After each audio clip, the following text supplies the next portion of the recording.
Eu estou pensando há muito tempo em propor um novo tipo de professor. É um professor que não ensina nada. Ele não é professor de matemática, de história, de geografia. É um professor de espantos. O objetivo da educação não é ensinar coisas, porque as coisas já estão na internet, estão por todos os lugares, estão nos livros. É ensinar a pensar, criar na criança essa curiosidade, que para mim, esse é o objetivo da educação, criar a alegria de pensar.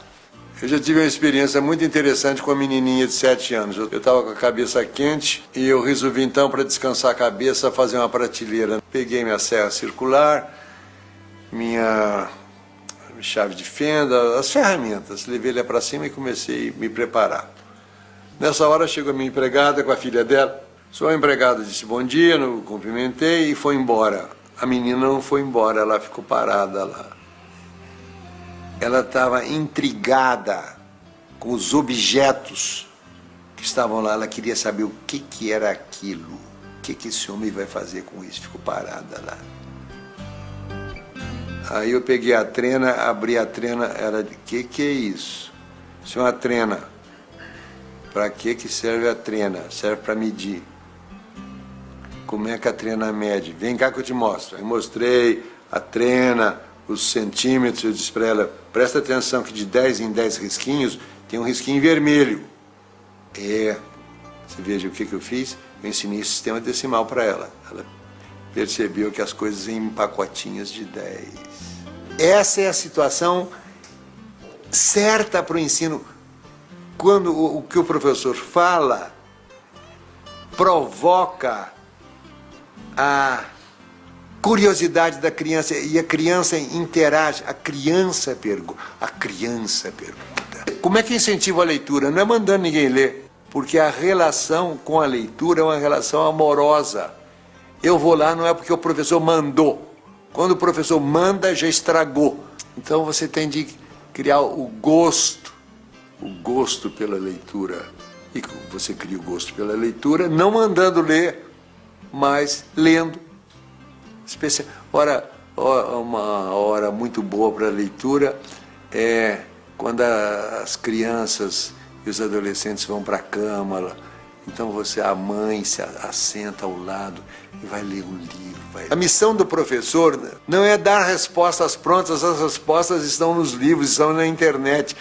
A missão do professor é provocar a inteligência, é provocar o espanto, provocar a curiosidade.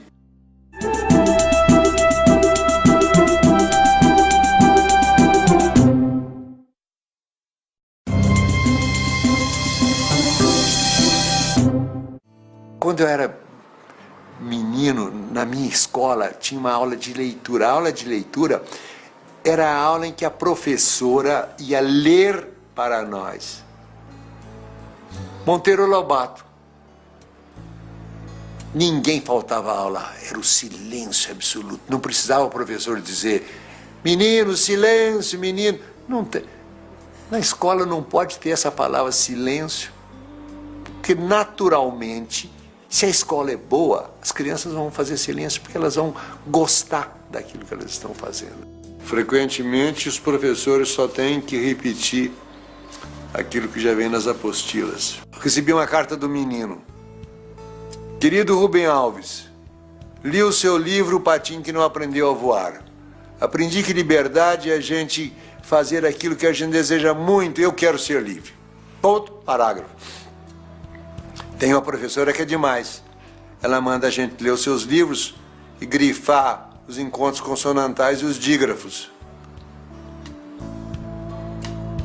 O que o menino vai fazer com o encontro consonantal? Para que serve isso? Para nada. E dígrafo, para que serve? Para nada. Era preciso que os professores parassem e dissessem, não vamos seguir o programa, vamos fazer as coisas que são essenciais no ambiente em que a criança vive. Então, eu diria que os professores teriam que fazer sempre essa pergunta. Isso que eu vou ensinar serve para quê? descobri em Portugal uma escola que me impressionou muitíssimo, chamada Escola da Ponte. Escrevi até um livro sobre ela. A escola com que sempre sonhei sem imaginar que pudesse existir. Os professores estão junto com os alunos para ajudar os alunos. Essa ideia do professor ir lá dar uma aula, ficar na frente, os alunos copiando, isso não existe. Os professores são companheiros dos alunos. Não tem nota. Nota é uma inverdade. É uma inverdade, porque aquilo que o aluno produz numa prova não revela o que ele pensa.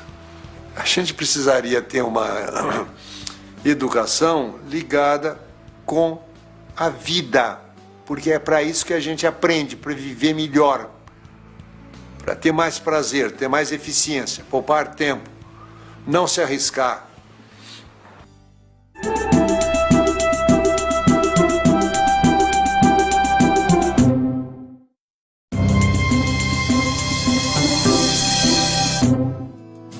O que é a educação brasileira? Os vestibulares é que determinam a filosofia de educação das escolas. Ou seja, tanto assim que nos livros de problema sempre aparece embaixo ITA 1987, Unicamp. Ou seja, é tudo orientado no sentido de passar no vestibular. Mas o que adianta passar no vestibular se dentro de 2 anos eu teria esquecido todas as coisas? Eu gostaria que a avaliação do ensino não fosse feita imediatamente depois de terminado. Eu gostaria que fosse feito 2 anos depois de terminado o ano.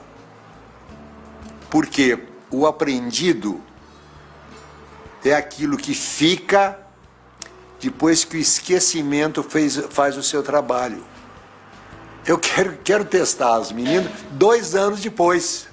Eu fui o criador do vestibular novo da Unicamp. Eu e meus amigos. Nós estávamos cansados do vestibular de 5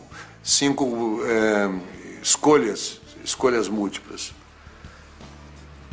Nós queríamos um vestibular que revelasse a capacidade de pensar do aluno. Nós queríamos medir a capacidade de pensar. Capacidade de pensar não é memória. Os idiotas podem ter memória muito boa. Aí nós chegamos à conclusão que a maneira que a gente tem de avaliar a capacidade de pensar de uma pessoa só tem um. Mandar fazer uma redação. A gente dava um tema, aliás, eram vários temas para você escolher um. Por exemplo, um tema: escreva uma carta ao presidente da República aprovando ou desaprovando o uso da energia nuclear. Não tinha resposta certa. Não nos interessava, só nos interessava que o aluno fosse capaz de pensar por conta própria. Aí, depois de terminado o trabalho, um amigo meu que tinha sido formado engenheiro do ITA, quer dizer, um cara rigoroso, ele chegou para mim e disse: tem um jeito muito mais simples. Qual é? Sorteio. Sorteio? Como? Achei que ele estava doido. Pense. Aí eu comecei a pensar. O primeiro benefício do sorteio seria que as escolas teriam liberdade para educar do jeito que elas quisessem. O terror do vestibular é que ele lança uma sombra negra sobre tudo que vem antes. Nós não somos movidos pelas ideias, nós somos movidos pelos sentimentos. Eu acho que a transformação da educação no Brasil, ela passa por dentro dos pensamentos e dos sentimentos dos professores. O professor é o ponto central de qualquer programa de transformação do ensino brasileiro.